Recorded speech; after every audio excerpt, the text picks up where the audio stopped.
at napulot ito ng isang tao. At ang post niya, nakita ko ito sa daan.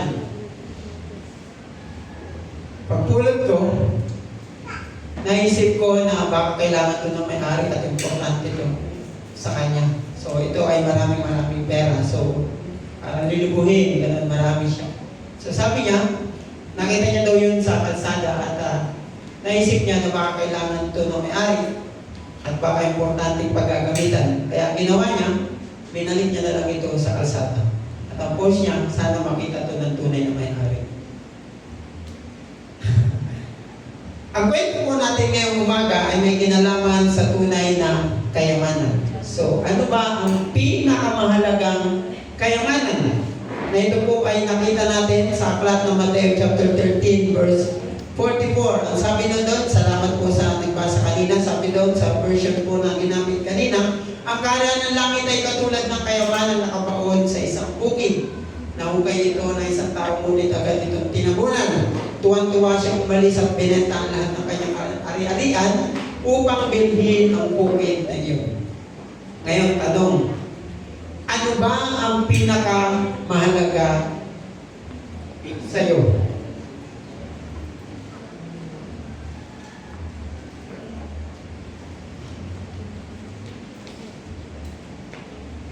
Kayamanan at kaligayahan ng sanlibutan o kaharian ng langit? Kung kayo po ang tatanungin mga kapatid, ano ba ang pinakamahalaga sa atin? Ito ba ay ang ating buhay? Ang iyong malusog na pangangatawan o kalusugan?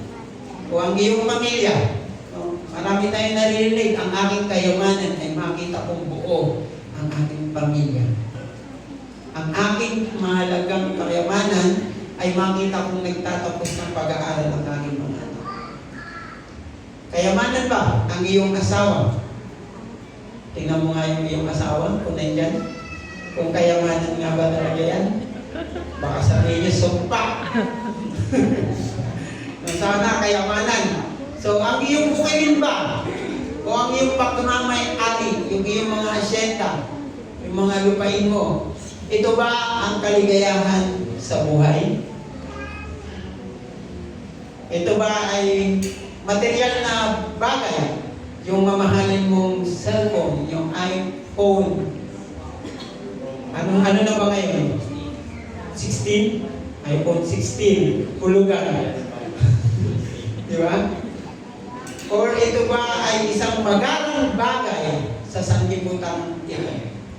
Mga kapatid, tinuturuan po tayo ni Jesus na kung ano dapat ito nang sabihin niya, ang kaharian ng langit ay tulad sa nakatagong kayamanan. Pero bago po tayo lumalim, bago natin halukatin yung versikulo ng ating pagbubulay-bulayan ngayong umaga, tayo kung lahat ay umupo, tayo kung lahat ay mananalangin.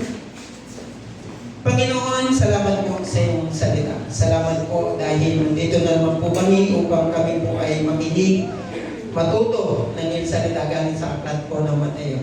Tulungan mo po kami na maunawaan namin ang iyong salita, Panginoon, na dadali na yung mabanlikod, Panginoon. Itago mo po ako sa iyong likuran at dalangin na lahat po kami ay maunawaan namin ito. Patuloy din po namin pinapanalangin ang aming kapatid, si Pastor Marlon at ang kanyang mga kasama na nasa NCEC sa aming Daughter Church. Patuloy niyo silang ingatan, dalhin mo ng ligtas sa lugar na kanilang pupuntahan at ganoon din sa kanilang pag-uwi mamaya. Maraming salamat po, Panginoon, at maramdaman namin ang iyong banal na presensya sa mga oras na ito habang kami po ay nakikinig na iyong salita. Salamat po, ito po kami dalangin sa pangalan ng Jesus. Amen. Isipin lang po muna natin, mga kapatid, na ang lahat ng bagay o lahat ng karangyaan dito sa mundong ito ay nasa iyong harapan. Ibibigay mismo sa iyo. Pakiramdam, imagine mo na ikaw ay anak ni Henry C. Ako ni Kokong. Pagpalagay nyo lang, ikaw yung nawawalang anak sa labas ni Jokol. Kunwari lang, ikaw yung may-ari ng Delta, ng Socor. Pagpalagay mo lang na lahat ng bagay sa mundo ay kaya-kaya mong makuha. Ikaw yung pinakasikat na basketball player sa buong mundo. mundo. Apo ka ni Lebron James. Mga ganyan. Anak ka ni Stephen Curry. Pagpalagay nyo lang na lahat ng bagay sa mundo ay nandyan lang mismo sa iyong harapan. Pero papipiliin ka. Magkakaroon ka ng pera sa lahat ng kailangan mo. Lahat ng lupain na gusto mo.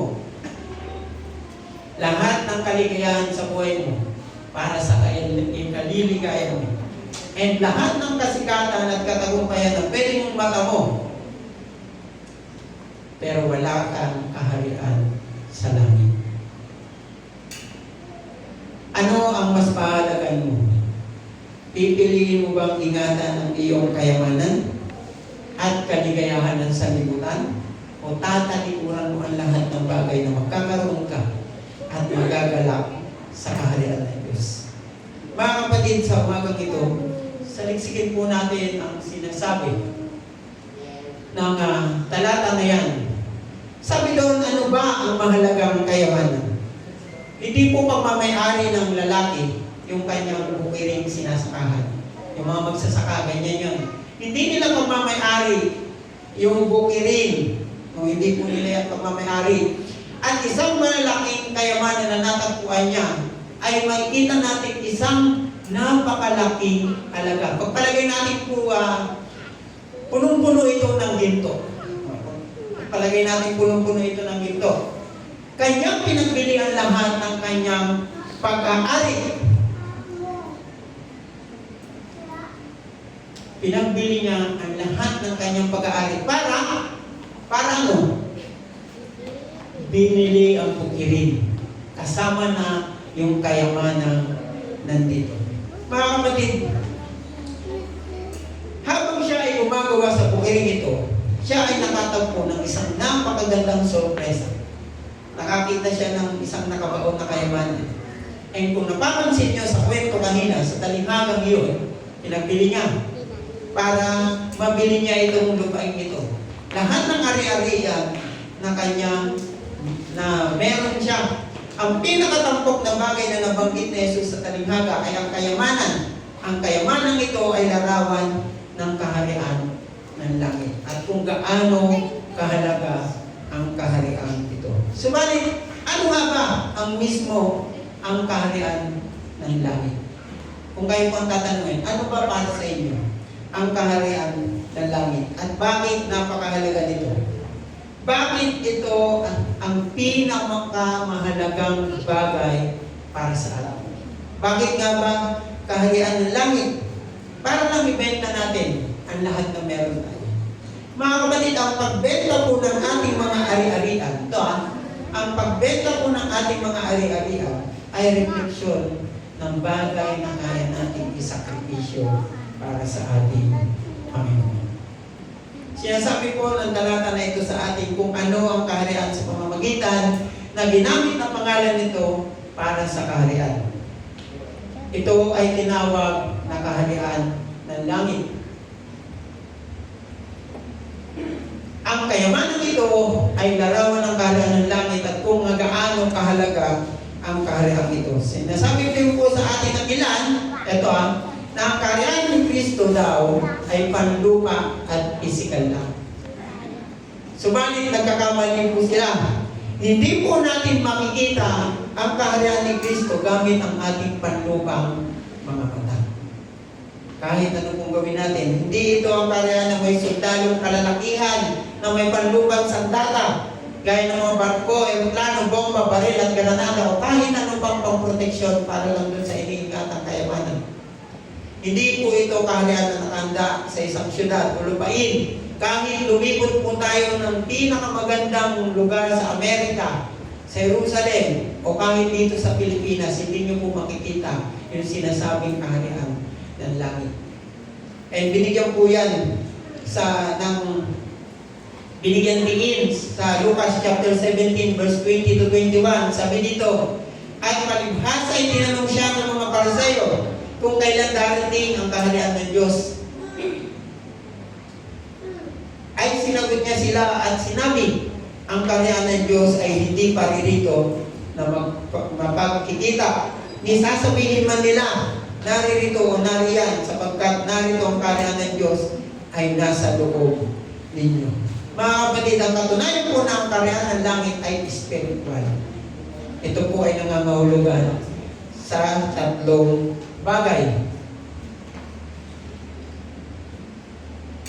Una, ang kaharian po ay nasa loob natin. Sabi ko nga, hindi po yan makikita ng spiritual ng panlupa nating mata. Bakit? Kasi yan po mismo ay nasa loob natin. Si Kristo ang hari sa kahariang ito. Kanino? Kanino ba hari si Kristo? Sa atin mismo. At si Kristo ay hindi naghahari sa panlupang trono. Gaya ng panlupang hari o ang ginagawa ng presidente. Pinanghaharian niya ang kanyang bayan sa loob nila. So meaning, nasa loob po natin, sa puso natin. Ang magsabi tungkol sa kaharian ng langit at magsasabi rin sa paghahari ni Kristo sa puso ng mga kalalakihan at kababaihan, kabataan at lahat ng tao dito sa mundo, ang kanyang pamamahala sa kanilang lahat na tayo ay kinabibilangan o nabibilang sa kanyang kaharian. Pangalawa, ito po ay mayaman sa espiritual. Ang pinakatampok na kayamanan ay si Kristo sa kanyang sarili. Kung ikaw ay nasa kaharian, taglay mo si Kristo. Amen po ba? Ikaw po ay kabilang kay Kristo.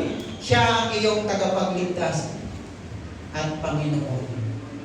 Ikaw ay kanyang mahalagang pag-aari. Ngayon, tanungin mo yung katabi mo. Tanungin mo lang, pag-aari ka ba ni Kristo? O pag-aari ka ng sanlibutan ito? Ikaw ay may pagpapala ng kaligtasan. Pananampalataya. Kapatawaran. Napakaganda nung opening song. No? Hindi ko siya na-appreciate ng Bisaya kasi hindi ko siya naiintindihan. Pero nung Tagalog, nung pagkakanta ni Ate Helen kanina, na-appreciate ko yung lyrics niya. Pero sana matutunan kong maintindihan yung Bisaya. Kasi sa August 14, baka ma-eventa ako sa Mindanao. So, napakaganda. Sabi niya, alitan ay kalimutan na. So napaka-timely, TBC, di ba? Napaka-timely ng ating meeting, no? Na kalimutan ang lahat ng alitan. So, papatawaran. Pag tayo ay na kay Kristo na, dapat meron na tayo nito. Papatawaran, kapayapaan, kagalakan, pag-asa. And ano pa? Yung pinakauli, buhay na walang hanggan. Ang kapangyarihan po ng kasalanan ay sinira na sa ating buhay. Dahil tayo mismo ay nasa kaharian na ng ating Panginoon. So, ay pangatlong katunayan, ang huling lugar po nito ay nasa kalangitan. Sabi mo ulit sa katabi mo, kita-kit sa langit. Huwag kang paiiwan. Mainit dito. Kapag si Kristo na ay nagbalik sa huling araw, hindi siya maglalagay ng isang panlupang kaharian. Tandaan niyo po ito mga kapatid ha, hindi po maglalagay si Lord ng palasyong kaharian dito sa lupa. Hindi niya pamamahalaan ang mundo sa loob ng 100 taong muli. Isang milenya na gaya ng baling tinuturo ng iba. Sa World Religion and Cults, napag-aralan namin ito, yung mga sinasabi ng iba, na siya daw ay babalik at magtatayo ng panlupang kaharian at doon mamamahala uli siya ng napakaraming libong taon. Subalit, ang katunayan, kapag po siya ay nagbalik, sisirain po ni Kristo ang sanlibutan ito. Amen? Yan po yung ating isiksik sa ating isipan. Baka naisip niyong maiwan. Lord, dito muna ako. Balik ka na lang sa langit. Lilikha ng isang bagong langit at isang bagong lupa. Ang bagong sanglilikha ay nasa kaharian ng langit na nasa kanyang kaganapan. May tanong pa, sino ang titira sa bagong lupa? Kasi sabi, lilikha daw ng bagong langit at bagong lupa. Nasa sa'yo kung gusto mong maiwan. Pero ako, ayaw kong maiwan. Kasi, alam natin na ang sanlibutan ito ang nagahari na namamayagpag sa mundo ng punong-puno ng kasalanan ay si Satan. Baka hindi tayo makaahon, maiwan tayo ng maiwan sa kasalanan. Sa langit, ang bagong sanglilika ay nasa kaharian na. Kasama na niya. Wala ng kasalanan o karamdaman o kamatayan o kahit na anong kirot o kalungkutan. Magkakaroon lamang ng walang katapusang kaligayahan at kagalakan. Kagahapon sa Saturday School, napakaganda ng topic, yung pagkakaiba ng joy at happiness. No? Kaya hindi ko na po tatanungin sa inyo at alam kong alam niyo na yun. Yung joy, asawa ko po yun. Ayaw ko na marinig yung punchline. Pangalawang punto po, paano ba natin makakamit ang kayamanan ito? Taas ang kamay ng gusto ng kayamanan ng langit. Taas ang kamay. Taasan! Oo, lahat tayo gusto natin makamit. So, paano ba natin makakamit ang kayamanan ito? Ito po ang tinuturo ng teksto. Ibinenta po, tandaan po natin sa kwento, ibinenta ng isang lalaki sa talinghaga ang lahat na meron siya. Tayo po ay dapat gumawa ng isang bagay na kagilagilalas upang makamit ang kaharian nito. Ang kayamanan po ay mas mahalaga sa kanya. No? Yung kayamanan nakita niya sa ilalim ng lupa kaysa sa lahat ng kanyang panlupang pag-aari. Isinuko po niya ang lahat upang makamit niya ang kayamanan. Tayo po bilang isang mananampalataya, kailangan natin gumawa ng isang hakbang na kagilagilalas. Hindi po ibig sabihin nito na mabibili ang kaharian gamit ang pera. Kapag ang kaharian ay binigay na sa atin, atin pong ipakita at sa pinapahalagahan natin ito. Ipakita natin na pinapahalagahan natin ito. May iba siguro na punong-puno na ng alahas sa bahay. Ginto, pera, sana all. Pag meron kayong hindi ginagamit na pera, bigay niyo sa amin. Meron siguro sa atin, maraming ng pera o maraming kayamanan. Pero pag pinapili na ibenta ang lahat ng yan para sumunod sa utos ng ating Panginoon, mas pipiliin pa rin yung gintong kayamanan. Hindi ko po nilalahat. Mas gugustuhin, wala sa atin or meron man mangilang-ilang sa atin siguro na mas gugustuhin kong maging mahirap kaysa mawalan ng pwesto sa kaharian ng langit. Hindi ko po sinasabi na itapon nyo o ipamigay nyo ang lahat ng pera nyo. Kasi magagamit naman talaga natin yan dito sa sanlibutan ito.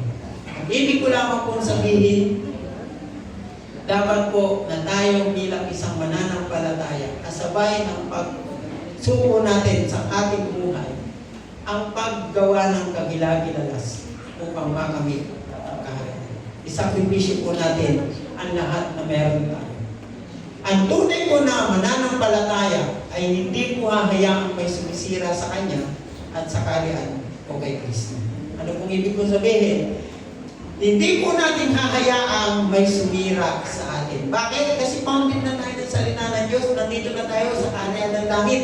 At ating napagtatanto na sa pamamagitan ng salita ng Diyos at biyaya niya, ay matatanggap natin ang kayamanan ng kaharian. Sabi ko nga, lahat tayo gusto natin ang kayamanan ng langit.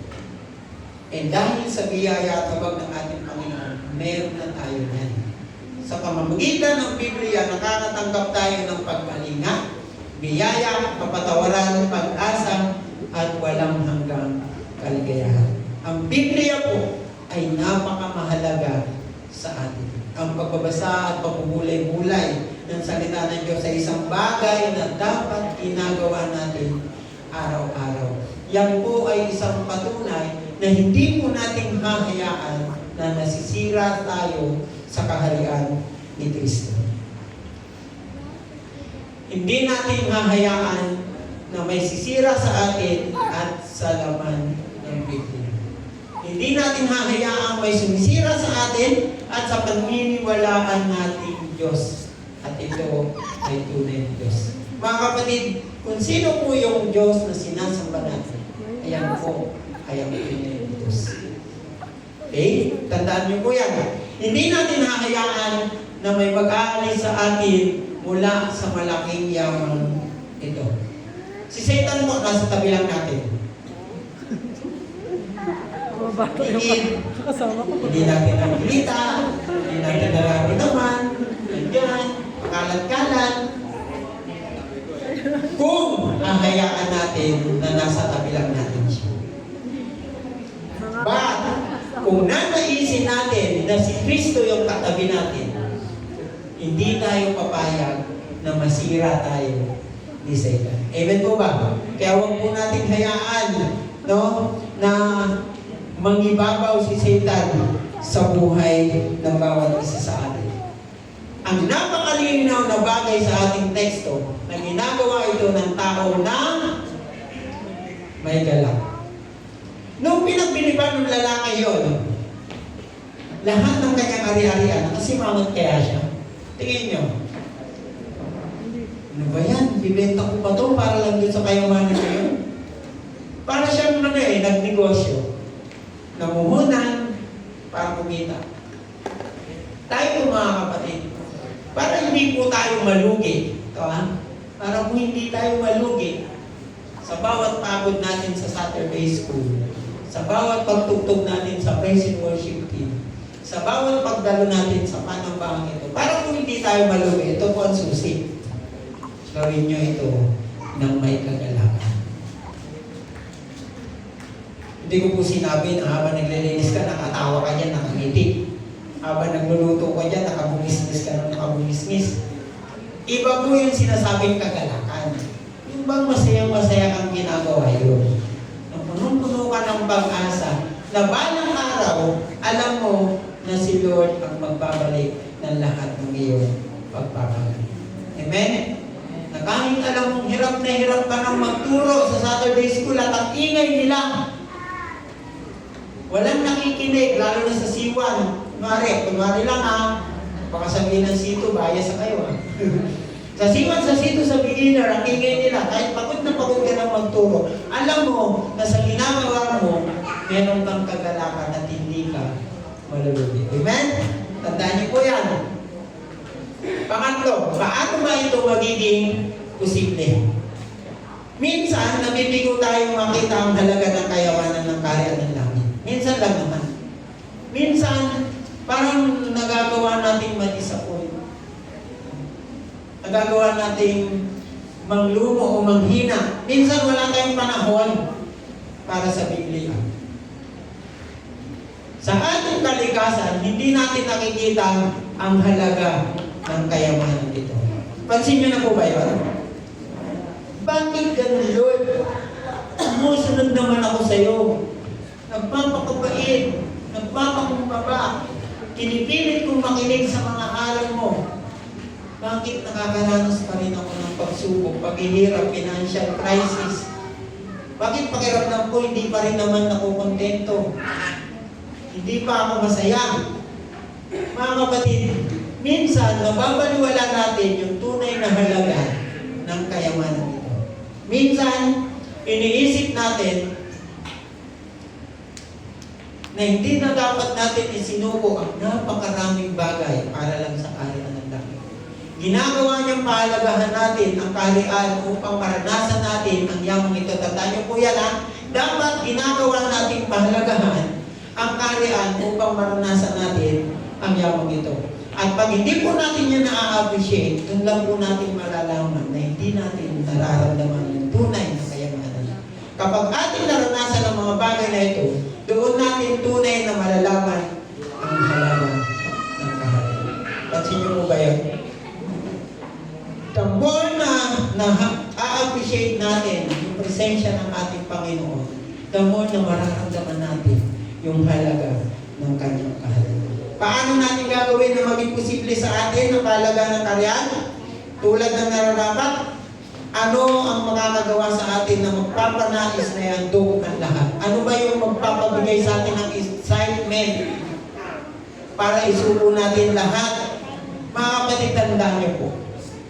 Yung sinabi sa Mateo chapter 6 verse 33. Kung inyo pong titignan sa inyong mga Biblia, diba? Seek first the kingdom of God in all righteousness. Seek first the kingdom of God in His righteousness, and all these things should be added on. Ano ibig po sabihin? Sa lahat po ng ginagawa natin, isipin po natin na paghahatog po natin yun sa ating Panginoon. And hanapin po natin yung tunay niyang kalooban para maramdaman po natin yung tunay na biyaya ng tunay ng kayamanan. Gagawin natin ito kapag sa pamamagitan ng biyaya ng Diyos, ipapaisip sa atin ng Diyos ang totoong tumatagal na halaga ng kanyang kahalaga. Mga kapatid, hindi po natin mararamdaman yung tunay na halaga ng kaharian kapag nananatili po tayo sa gawain ng makasalanang sanlibutan. Pansinin niyo po yan, mga kapatid, at pagbulay-bulay. Sa ating pong konklusyon, mga kapatid, ano kaya ang kaya nating isakripisyo para sa Diyos? Para makamit natin ang kaharian ng langit. Kaya mo bang isakripisyo yung asawa mo?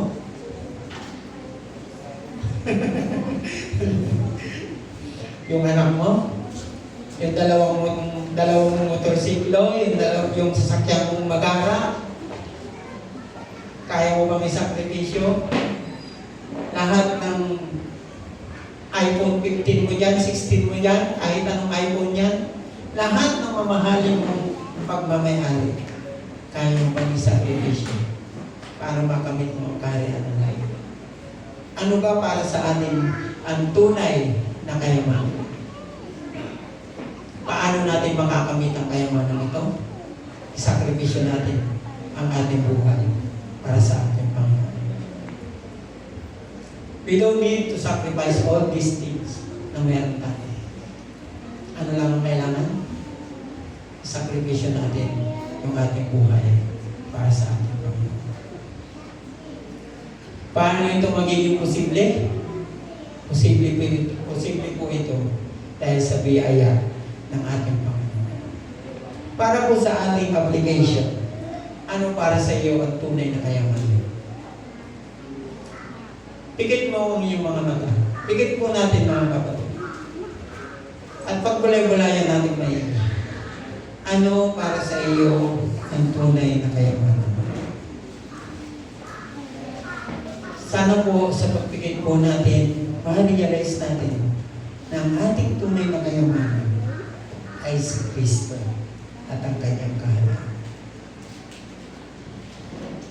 And sa pagbukas po ng ating mga mata, pagdilat ng ating buong kamalayan, sikapin natin na patuloy na hanapin ang tunay na kaharian ng langit. Si Kristo sa ating mga puso. Mga kapatid, gusto kong iwan yung sinabi po sa Mateo chapter 6 verse 33. Sabay-sabay po natin basahin. Ngunit, hindi sa lahat ay bigyan ang kaharian ng Diyos at ang pamumuhay ng ayon sa kanyang kalooban at ibibigay niya sa inyo ang lahat ng mga bagay na ito. Mga kapatid, ang tunay na kaharian ng langit ay mararamdaman natin sa tulong at biyaya ng ating Panginoon.